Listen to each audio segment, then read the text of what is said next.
ఏం మాట్లాడమంటారు మేడం ఈ ఎపిసోడ్ గురించి? కడుపులో దేవేస్తుంది కూడా ఒక రకంగా. మేబీ సొసైటీలో ఎక్కడో రేర్‌గా ఉంటారు గానీ, ఒక మంచి రిలేషన్.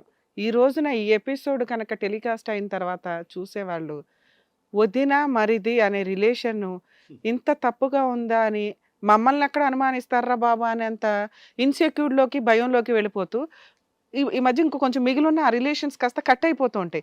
మరిదిని ఎక్కడుంచాలా అక్కడ, వదిన ఎక్కడుండాలా అక్కడ అనే దూరాలు ఇంకా రిస్ట్రిక్షన్స్ పెరిగిపోతాయి. పెరిగిపోతూ ఉంటాయి. ఇంత దరిద్రంగా ఒక మంచి రిలేషన్స్‌ని కూడా స్పాయిల్ చేస్తున్న సమాజంలో ఎక్కడో మీలాంటి దరిద్రులు, అష్టనిష్ట దరిద్రులు ఉంటారు. ఇవి ఎట్లా అవుతున్నాయంటే మంచిగా ఉన్న వాళ్ళు కూడా షేక్ అయిపోయి అరే బాబు ఎవడు అక్కడ ఉంటే అంత బెటర్ రా బాబు అని అంత దూరంగా ఉంచేసే సీన్‌కి మీ కేసు ఒక ఎగ్జాంపుల్ కింద మనం మాట్లాడొచ్చు. ఏ కేసులోనన్నా గానీ ఏ రిలేషన్స్‌లోనన్నా గానీ కట్ చేసుకోవడానికి లేదు. మనము నచ్చక మాట్లాడడమో, ఓ 10 ఏళ్ళో, 20 ఏళ్ళో, 30 ఏళ్ళో వాళ్ళతో దూరంగా ఉంటాం. మనకు నచ్చలేదు ఆ వ్యక్తులతోటి ఏదో మాట లేకపోతే గొడవలో, ఆస్తి తగాదాలో ఏదన్నా గానీ. కట్ చేసుకోవడానికి లీగల్‌గా లైసెన్స్ ఉన్న రిలేషన్ ఏదన్నా ఉంటే అది వైఫ్ అండ్ హస్బెండ్. సో, ఈళ్ళ రిలేషన్ గురించి మాట్లాడడానికి ముందు, ఒక తమ్ముడు అని కట్ చేయడానికి అవకాశం లేని రిలేషన్‌లో ఉన్న క్యారెక్టర్ గురించి మాట్లాడాలి అంటే, అతను లెగిసి ఆళ్ళ అన్న కాళ్ళు పట్టుకొని సారీ చెప్పినాక, ఆయన చేసిన 4 మాటలు తప్పులేవైతే ఉన్నాయో వాటికి ఆ మాత్రం చెయ్యాలని. క్రైమ్ గురించి నేను తర్వాత మాట్లాడతా. మీ పేరేంటన్నారు? ఏమో నేను అసలు పేరు కూడా మాట్లాడాలనుకుంటలే. ఎళ్లి మీ అన్న కాళ్ళు పట్టుకో. ఎంత దరిద్రంగా మాట్లాడావో తెలుసా? ఆ అబ్బాయి నీ కాలేజీ ఫీజులు కడుతుంటే, మీ అన్న పనికిరాడని మాట్లాడుతున్నావు. ఆ అబ్బాయి నిన్ను చదువు కోసమని ఇంట్లో పెట్టుకొని షెల్టర్ ఇస్తే, పనికిరాడని మాట్లాడుతున్నావు. అతనుకున్న పర్సనల్ ఏదో ఉందని చెప్పి నువ్వు అతన్ని బ్లేమ్ చేయడానికి చూస్తున్నావు. ఇంత చండాలమైన వ్యక్తిని పోషించినందుకు అతను నిజంగా అక్కడ తప్పు చేసో, పాపం చేసో ఉండాలి. నీలాంటి ఒక నాగుపాముని తెచ్చి ఇంట్లో పెట్టుకున్నాడు. కానీ మా దాకా వచ్చాడుగా. మా దాకా వచ్చినప్పుడు నీ గురించి, నీలాంటి క్యారెక్టర్ గురించి నేను మాట్లాడాలంటే అతనికి ఎంతో కొంత ఒక రియలైజేషన్ అయితే ఉండాలి. లెగిసి అతని కాళ్ళు పట్టుకొని నీ గురించి మాట్లాడతాను. లెగాలి, లేకపోతే పోలీసులను పిలుస్తాను ఇప్పుడు. సారీ చెప్పు మీ అన్నకి. క్షమిస్తాడా లేదా అతని ఇష్టం. కాళ్ళు పట్టుకో. ఏంటి హక్ చేసుకునేది ఏంటి? కాళ్ళు పట్టుకో. వద్దు వద్దు తమ్ముడు, నువ్వు చేసింది చాలా పెద్ద తప్పు. వద్దు, అమ్మలాంటి వదినతోనే ఎఫ్ఐఆర్ పెట్టుకున్నావు. వద్దు, నాకు మాట్లాడాలనిపించట్లేదు కూడా ఆ మాట. కూర్చోండి. నాన్న ఎందుకు మిమ్మల్ని సారీ చెప్పమన్నానో తెలుసా? అన్నాదమ్ముల బంధం అంటే అంత మీ తండ్రి తర్వాత తండ్రి పాత్రలో ఉండి నిన్ను పోషించుకుంటూ వస్తున్నాడు. ఇంత వాల్యూ లేకుండా నేను ఈ సారీ చెప్పించింది ఓన్లీ నువ్వు చేసిన తప్పులకి, నువ్వు చేసిన క్రైమ్కి కాదు. క్రైమ్కి ఏం పనిష్మెంట్స్ ఉంటాయో మాట్లాడతా. సారీ చెప్తే ఇట్లా దులిపేసుకొని నిన్ను పంపించేంత ఈజీ తప్పు కాదు నువ్వు చేసింది. నువ్వు చేసిన పని వల్ల అతని జీవితం సర్వనాశనం అయిపోయింది. ఈ రోజున ఒక కుటుంబం లేకుండా పోయింది. ఆయనకి ఏముందా ఏమి లేదా అనేది కాదు నువ్వు మాట్లాడాల్సింది. నీతో అతనికి వచ్చిన పెద్ద కష్టాన్ని నీతో షేర్ చేసుకుంటే నువ్వు చేయాల్సిన పని ఏంటి? అన్న మేమంతా ఉన్నాము, లేదు డాక్టర్ దగ్గరికి వెళ్దామా, లేకపోతే ఎవడు అన్నకు వదినికి లైన్ వేస్తున్న వ్యక్తి కనిపెడదాం, తోలు తీద్దాం, ఆడు తప్ప వదిన తప్ప తేల్చుకుందాం. మన వంశాన్ని ముందుకు తీసుకెళ్లేది మీ ఇంటికి వచ్చే వదినలు మీ ఆవిడని మీకు తెలియదా? చదువుకుంటున్నావు కదా, నీ తల్లిదండ్రులు తెలిస్తే ఎంత హీనంగా ఇదవుతారో తెలుసా? ఈ రిలేషన్ కంటిన్యూ అవుతుందా? నీ జీవితకాలంలో మీ అన్న ముఖం చూడగలవా? ఆ అబ్బాయి నీ అమ్మాయిని ఉంచుకొని జీవితకాలంలో నీతో ఉండగలడా? నీకు పెళ్ళి అవుతుంది, ఫంక్షన్కి అన్న వదులు రావాలి, వచ్చి ఏమని మాట్లాడతారు, ఏమన్ని కార్యక్రమాలు చేస్తారు? నువ్వు ఎప్పుడన్నా వాళ్ళ ఇంటికి వెళ్ళగలుగుతావా? మనిషిగా జ్ఞానం ఉండాలి కదా అయ్యా కాస్తైనా. ఒక రిలేషన్ ఎక్కడికి వెళ్తున్నారే, అక్రమ సంబంధాలకు అడ్డే లేదా? ఇంత దారుణంగా దిగజారుతారా? ఇక తర్వాత మిగిలిన రిలేషన్స్ నోటెమ్మట ఆలోచన వస్తేనే షేక్ వస్తుంది. ఎవరికి ఎక్కడ సెక్యూరిటీ ఉండదు. ఇంకా ఇంత కొవ్వెక్కి తిరుగుతున్నారా సెక్సువల్ రిలేషన్స్ కి? ఎంత చండాలంగా మాట్లాడావో తెలుసా? ఒక పిల్లని లవ్ చేసావు, అక్కడ అమ్మాయి వెనకాల ఉంది, వదిన సుఖ పెడుతున్నావా వచ్చి? ఇంకా పెద్ద మళ్ళీ దానికి ఒక డైలాగ్, నీకు వదిన అనే మాట నీ దగ్గర నుంచి రాదు, చేసే పని మాత్రం చేస్తావు వెనకాల. ఇక నిన్ను క్షమించడం అయితే కుదరదు. నీ క్యారెక్టర్ గురించి నీ తల్లిదండ్రులకి, నీ లవర్కి మేము ఇప్పుడు ఇన్ఫార్మ్ చేస్తాము. నువ్వు ఇక్కడ అసలు మాట్లాడడానికి కూడా అర్హత లేదు. ఆ అమ్మాయి కేసులు పెట్టుకుంటుందా, చస్తుందా, ఆవిడ కర్మ ఆవిడది. ఎందుకంటే ఇక ఆవిడ గురించి నాకు మాట్లాడడానికి కూడా చాలా తక్కువ బెటర్ అని నాకు అనుకుంటున్నా. ఇక నిన్ను ఆయన జీవితంలోంచి కట్ చేయలేను, ఎందుకంటే రక్త సంబంధం. రేపు పొద్దున మీ తల్లిదండ్రులు కూడా వాళ్ళకి తెలియదు, తెలిస్తే నిజంగా మీ ఇద్దరిని ఒక చోట కూర్చోబెట్టి ఏ కార్యక్రమం చేయలేరు వాళ్ళు. ఈడేంట్రా బాబు వీడు ఎంత అష్టనిష్ట దరిద్రుడు, అన్న జీవితం సర్వనాశనం చేశాడు అని. ఈ అమ్మాయితో జీవితం కట్ చేసుకుంటావా ఉంచుకుంటావా మాకు సంబంధం లేదు, నువ్వైతే కట్ చేస్తావు. ఇప్పుడు ఓపెన్ గానే చెప్పావు, వాడుకొని వదిలేసావు ఒక రకంగా. నీకేంటంటే నీ లవరు నువ్వు ఇప్పుడు హ్యాపీగా ఉండాలి, నీ క్యారెక్టర్ గురించి ఎవరికీ తెలియకూడదు అని. ఇది తెలియచేయటం మా బాధ్యత. ఆ అమ్మాయికి మీ తల్లిదండ్రులకి తెలియజేస్తాం. నీకు ఇచ్చే పెద్ద పనిష్మెంట్ మేబీ లీగల్గా ఉండకపోవచ్చు, కానీ మోరల్గా సొసైటీ పరంగా ఉండాలి. కాబట్టి మీ ఇంట్లో వాళ్ళకి ఆ అమ్మాయికి మేము తెలియజేస్తాం. నువ్వు ఏడుస్తావా సస్తావా నీ కర్మ నువ్వు. మేడం గారు మీ పేరేంటండి? కావ్య మేడం. మీరు మేడం అయితేనే బెటర్ ఏమో. కావ్య అని మాట్లాడాలంటే కాస్త కష్టంగానే ఉంది. సరే ఏదైనా కానీ నీ పర్సనల్.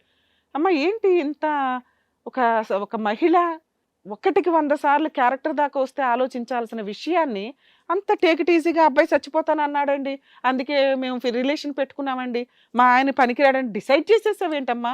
మీకు తెలుసా ఇక్కడ డాక్టర్స్ కూర్చొని ఉన్నారని తెలుసా? పనికిరాని వ్యక్తి బిహేవియర్ ఎలా ఉంటుంది, దానికి ఏం ట్రీట్మెంట్లు ఉంటాయి? లా అండ్ ఆర్డరే చెప్పట్లా, డాక్టర్లే చెప్పట్లా ఒక వ్యక్తి పనికిరాడు అని. ఎందుకంటే ప్రతి దానికి ఈ రోజున మెడిసిన్ ఉంది. నిజంగా నువ్వు అతన్ని లవ్ చేసుంటే ఆ ట్రీట్మెంట్లకి ఏంటని తీసుకొని వెళ్తావు? అంత ఒళ్ళు కొవ్వెక్కి న్యూడ్ వీడియోలు చేసుకునే అంత రేంజ్లో నువ్వు ఉన్నప్పుడు ఆ అవసరం ఏదన్నా ఉంటే తీసుకొని వెళ్ళాలి కదా. పోనీ అతను పనికిరాడా? ఇప్పుడు మళ్ళీ ఇద్దరు ఒప్పుకుంటున్నారు, లేదంటే మేము బ్లేమ్ చేసామని. ఒక వ్యక్తి క్యారెక్టర్ అసాసినేషన్ చేసి పడేశారు. నీతో కలిసి ఉండడానికి అతనేమి ఇక్కడికి రాలా. అతను కోర్టుకి వెళితే నువ్వు ఈ అక్రమ సంబంధం బయట పెట్టి చావరు, తమ్ముడితోనే ఉందా అని అనుమానించాడని అతని మీదే కేసులు ఫైల్ చేస్తారు. మీరిద్దరు పతివ్రతలకు లీడర్లు కదా, మీ ఇంట్లో వాళ్ళంతా నీకే సపోర్ట్ చేస్తారు. ఆటోమేటిక్గా అట్లాంటప్పుడు మరిద్దరు ఎందుకు ఇంట్లో పెట్టుకున్నారు? ఆ అబ్బాయి ఉండడం వల్లే కదా ఈ గొడవ. ఆయన బయటికి పంపించేయండి, మీ ఇద్దరు హ్యాపీగా ఉండండి అని లీగల్గా అతన్ని హెరాస్ చేస్తారు. అది తట్టుకోలేక మమ్మల్ని నమ్ముకొని ఇక్కడికి వచ్చాడు అతను. అతను నీతో కలిసి ఉండడానికి రాలా. నా భర్త కావాలి మరిది కావాలంటే వీడు చండాలంగా. మా షో గురించి తెలుసా ఏం చేస్తామని? చెంపల పగలగొట్టి పంపిస్తాం ఒక్కొక్క దానికి. ఇట్లాంటి చిల్లర క్యారెక్టర్లు పెట్టుకొని వస్తే ఎంత నంగనాచిలాగా చూస్తున్నాం. చూడండి మేడం, అసలు ఎంత దారుణంగా ఉంది అమ్మాయి. భర్త కావాలా? విషం పెట్టి చంపేస్తారా మెల్లగా? చేసే చిల్లర పనులన్నీ చేసుకొని. మ్యూచువల్ డైవర్స్ ముందు మీరు అర్జెంటుగా మేము పిటిషన్స్ అగ్రిమెంట్ రాస్తాం ఎంఓయూ, మీరు మ్యూచువల్ డైవర్స్ ఇచ్చి వెళ్ళాలి. అతని మీద నీకు ఏ కేసులు వేసుకుంటావా, ఏ చిల్లర పనులు చేసుకుంటావా? నువ్వు ఇట్లాంటి క్యారెక్టర్ ఉన్న ఒక వ్యక్తి పోలీస్ స్టేషన్కి వెళ్ళి కంప్లైంట్ ఇస్తే ఏం జరిగిద్దో మాకు తెలుసు, ఎటువంటి హెల్ప్లు చేస్తారో మాకు తెలుసు. వాళ్ళ మీద కేసులు వెయ్యాలి అంటే నీ క్యారెక్టర్ దిగజారి దిగజారి దిగజారి ఎక్కడికో వెళ్తుంది. అది నీకు అలవాటు అనుకుంటే నీ కర్మ, నువ్వు జావు. అతని మీద ఏదైనా కేసు వేయాలంటే చీటింగ్ కేసు వేయడానికి కూడా పనికి రాదు. రేప్ చేశాడని వేసుకో ఫాల్స్ కేసు అట్లా, ఎందుకంటే అట్లాంటి వాడికి ఆ పనిష్మెంట్ కావాలి. నేను పడుకొని మత్తులో ఉన్నానండి, న్యూడ్ వీడియోలు చేసుకుంటూ వచ్చి నా మరిది రేప్ చేశాడండి, మా ఆయనకి చెప్తే ఏమవుతుందని వెళ్ళి అభాషణ చేయించుకున్నానండి అని నీలాంటి క్యారెక్టర్లు ఇట్లాంటి పనులే చేస్తారో ఆ పని. అప్పుడు వాడికి బుద్ధి వస్తుంది, ఒక అమ్మాయితో ఎంత జాగ్రత్తగా ఉండాలి. రియల్గా లవ్ చేసిన వాళ్ళకి ఈ ఫాల్స్ కేసులు పడి నరకం కనిపిస్తుంది బయట. ఇలాంటి వాళ్ళకి అటువంటి కేసు పడాలమ్మా, వేసుకో. మీ ఆయన దగ్గర నుంచి నీకు చిల్లిగా రాదు, ఫుల్ అండ్ ఫైనల్ సెటిల్మెంట్ లేదు, మ్యూచువల్ డైవర్స్ ఇమీడియట్గా మేము బాండ్ రాస్తాం. ఇప్పుడు ఎంఓయూ పేపర్స్ మీద సైన్ చేసి వెళ్ళండి. మీకు కూడా మీ ఇంట్లో తెలియజేస్తాం. వాళ్ళు షాక్ అవుతారు కదా, అంత మంచి అల్లుడు ఎందుకు వదిలేసింది, అతను ఎందుకు డైవర్స్ ఇచ్చాడని. మళ్ళీ ఆయన ఇంటికి వచ్చి మీకు ఎక్స్ప్లెనేషన్ ఇవ్వడు. ఏం చెప్తారు చెప్పండి, లేదా మీ ఇద్దరికి ఇప్పుడు జైలుకి పంపిస్తాం పోలీసులు పిలిచి. నువ్వు ఆయనతో ఉంటావా లేదా నేను మాట్లాడట్లా, కేసు వేసుకోవడానికి నీకేమి లీగాలిటీ ఉందో చెప్పా. నీ భర్తతో ఉంటాను అనే రైట్స్ నీకు లేవు. ఇంత రెడ్ హ్యాండెడ్గా దొరికినాక ఇది టెలికాస్ట్ చేసే ముందే మేము పోలీసులకి హ్యాండ్ ఓవర్ చేస్తాం. నువ్వు ఇప్పుడు ఒప్పుకోకపోతే ఇప్పుడే పోలీసులను పిలిపించి ఆ పోలీస్ స్టేషన్లో ఇస్తాం కంప్లైంట్. మీ ఇంట్లో వాళ్ళతో మాట్లాడతాం, వాళ్ళకేం సమాధానం చెప్పాలి, నేను పతివ్రతను కదా అని అనుకుంటున్నావేమో. మ్యూచువల్ డైవర్స్ ఇస్తావా లేదా? ఏ కేసులు వేసే రైట్స్ నీకు లేవు. ఇస్తారు మేడం. సార్ అగ్రిమెంట్ రాయిద్దాం సార్, ఎందుకంటే ఈ అమ్మాయిని నేను నమ్మను. వీళ్ళు ఏం తిరిగి చేస్తారో వాళ్ళ కర్మ వాళ్ళు పడినివ్వండి. ఎందుకంటే జీవితకాలంలో అబ్బాయి తమ్ముడిని అయితే చూడలేడు, అదే పెద్ద పనిష్మెంట్ అతనికి కరెక్ట్గా లేకపోయింది. అసలు నువ్వు జీవితకాలం నీ తమ్ముడిని చూడకు, అతనికి నువ్వు ఇవ్వగలిగే పనిష్మెంట్ ఏదన్నా ఉంటే ఇంతే. ఎందుకంటే నీ కుటుంబాన్ని నాశనం చేశాడు ఒక రకంగా. ఈ అమ్మాయి నుంచి నేను లీగల్గా తప్పించుకోవాలంటే మమ్మల్ని నమ్ముకొని వచ్చాం బాబు. ఈ రోజు నీకు నీ ప్రాబ్లం సాల్వ్ చేసే పంపిస్తాం.